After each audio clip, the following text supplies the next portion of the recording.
What's the year of the sled? What is it actually? It's a 26 850 VR1 137 with dynamics.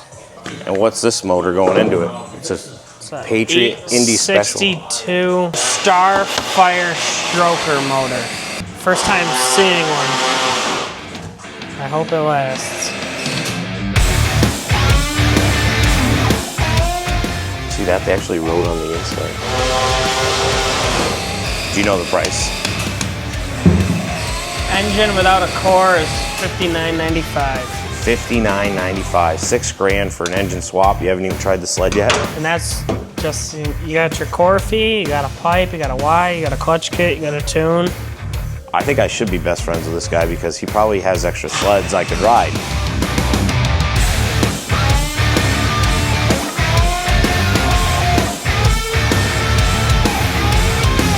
Put that one in his backpack in case that one blows up. You got a bunch of stickers and a koozie. It's fun. What big kid doesn't like stickers? What piece is that? For the water lines. He gave you the gaskets for the exhaust? Yeah. At least the manifold. One less thing you gotta buy.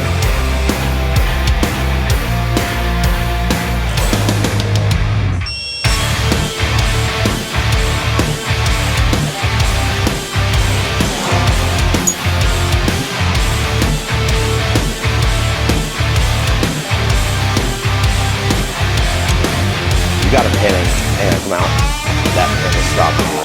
You're just tight. Rip her out, bud. Let's see it. Yeah, you're not using it again. Those aren't really meant to be reused, are they? You can get them out nicely.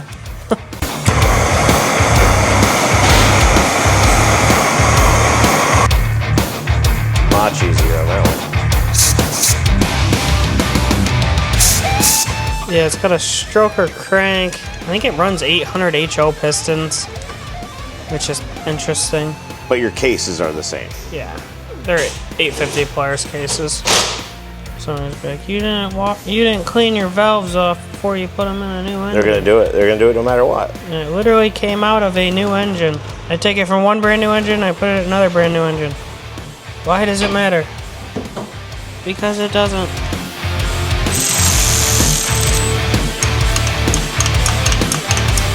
Exhaust port's closed, and then this would be considered wide open. When it's all the way up. Yeah.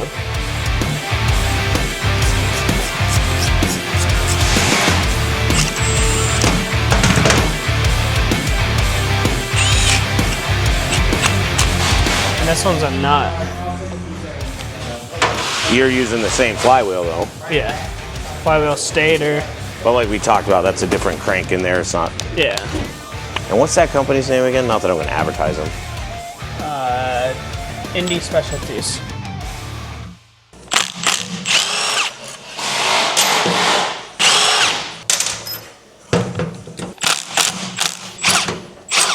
This nut.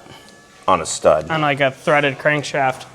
Like a male, and that's a female thread. Are the torque specs the same? I don't know, because it doesn't mention it. So you're just going to use what stock would be on the 850? Probably, or I'd have to call them.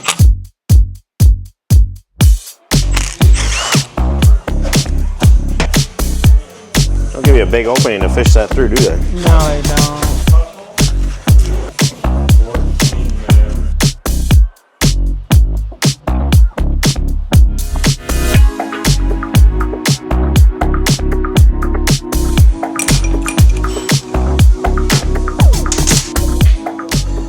Jay, you might not know the answer to this, even though you do know a lot. Is that a stator or a stator? It is a stator. Is it creek or crick? Is it tomato or potato? Soda or pop? Is it the throughway or is it the 90? Target or Target? I guess it depends if you're from Rochester or not. It's the throughway. It's the 90. It's the 90. It's a grade 12 bolt, so I don't think it would change, but they didn't really specify in the directions. What are you torquing it to? Uh, What poundage? recoil starter, recoil Coil housing, no friction, engine mount. Flywheel flange nut, 90 foot-pounds. Flywheel holding plate. It's pretty high tech, that plate with holes in it. Sure beats the old days using an impact.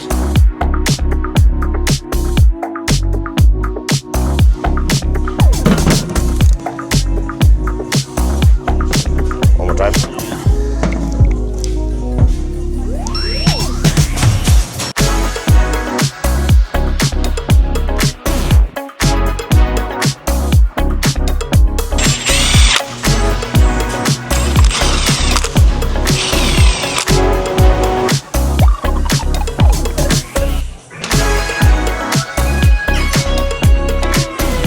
So with the engine performance upgrade, did he have to upgrade fuel rail or injectors? No. No, it's all gonna be in the tune.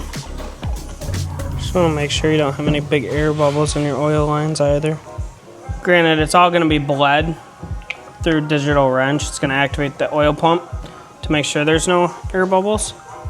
But you're gonna have your PTO bearing, check valve. You're gonna have your PTO galley check valve, your center galley for your water pump worm gear. You're gonna have your mag crank galley and then your mag bearing. All run from that one pump. When they start coming out with that technology? 15. The 15 HO is the first Polaris with the electronic oil pump. And it seems to work pretty well? Except for if it fails, then your engine goes boom? Yeah, but I don't know. Oil pump failures are few and far between, I think. For the amount of units we sell and service, for how many actually go bad.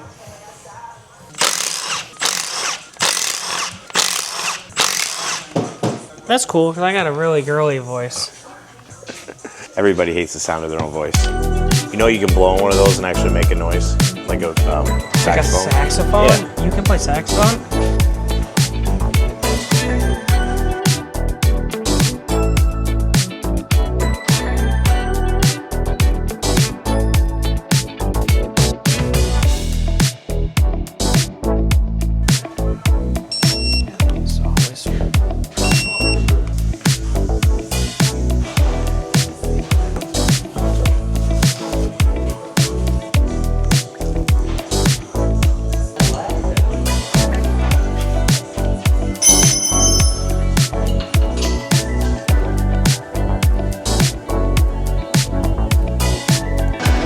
I'm getting paid $7.50 right now by the hour. Pretty excited to be here.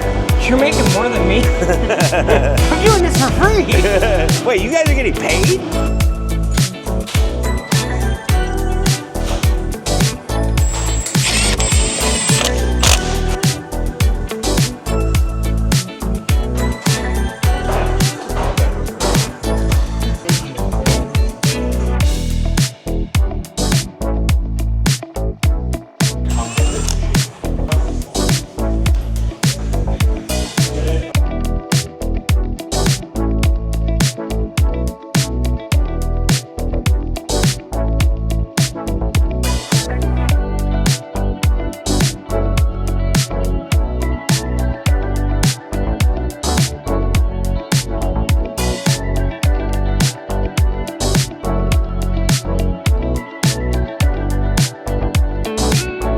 Whenever I take an engine out of one of the newer 650, 850, 9R engines, I always like to put the manifold in the front of the bulkhead before putting the engine in.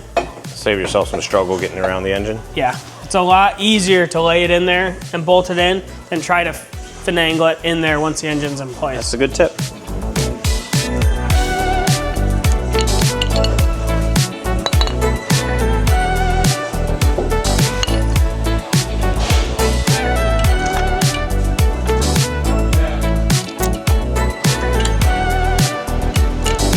To go through here. You're hung up on that. Oh, am I? Yeah. Oh. It has to go through. Now I got it. Clear. There we go. That's good easier. Just had to have the camera guy help you a little bit.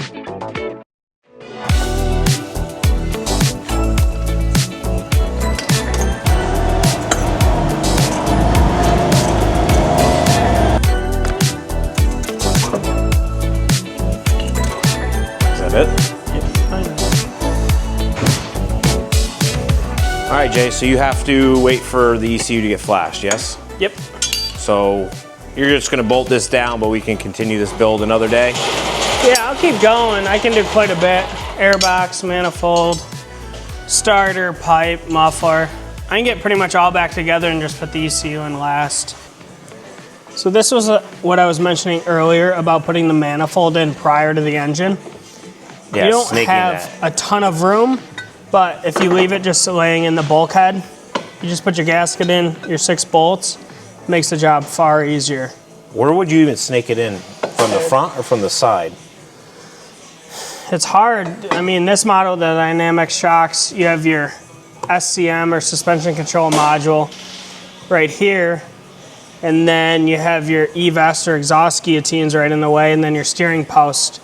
I mean, it can be done with the motor installed. But one of those might have to be removed to Yeah. get it. Okay. In all seriousness, how many fingers can you stick in your mouth?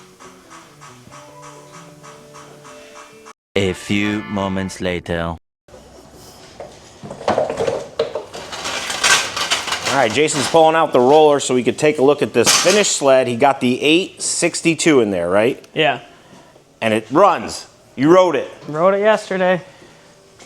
Show it off for us. Let's talk about what you did to this thing. And a noticeable difference over a stock 850. Yeah, the way the engine revs and produces power is a different feel than how a stock 850 would be. So he built himself a little hot rod. Well, you built him a little hot rod here. I just dropped the engine in. Do you know what the customer plans on doing? Is he just trail riding it, or does he plan on racing this? I am unaware. All right, our salesman JD says trail riding it, so it's going to be a nice trail sled.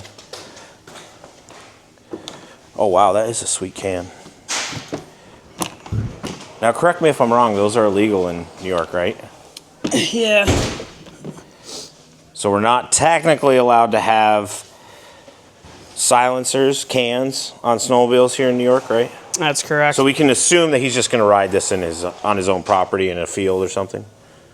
We're going to assume. Hard telling, not knowing. All right, well, let's go over what you did. Not only did you get the 862 engine stuffed in there, but it's got a couple other goodies. Yeah, so the engine came out of Indy Specialties, I believe. They're out of Minnesota.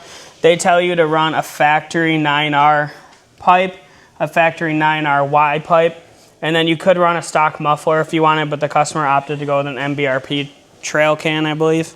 So I'm actually impressed that that Y pipe mounts right up to this engine. So that is a 9R, not an 850. And it just same flange and everything. Yeah.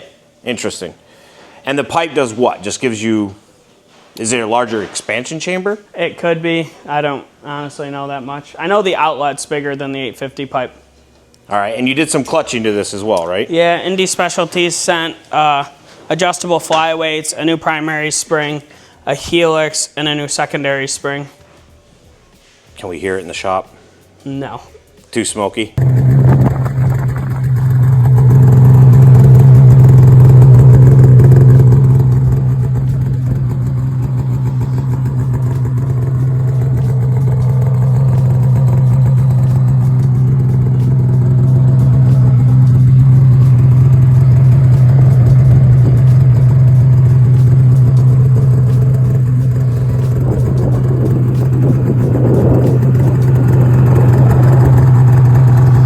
The engine's still in break-in from Polaris, and then Indy Specialties also recommends premixing the tank 50-to-1 on your first 2 or 3 fill-ups. So yes, it's very smoky. Yeah, which a lot of viewers don't understand. They think there's a problem with the snowmobile. They had that response when they watched Brad over there set up a new 9R.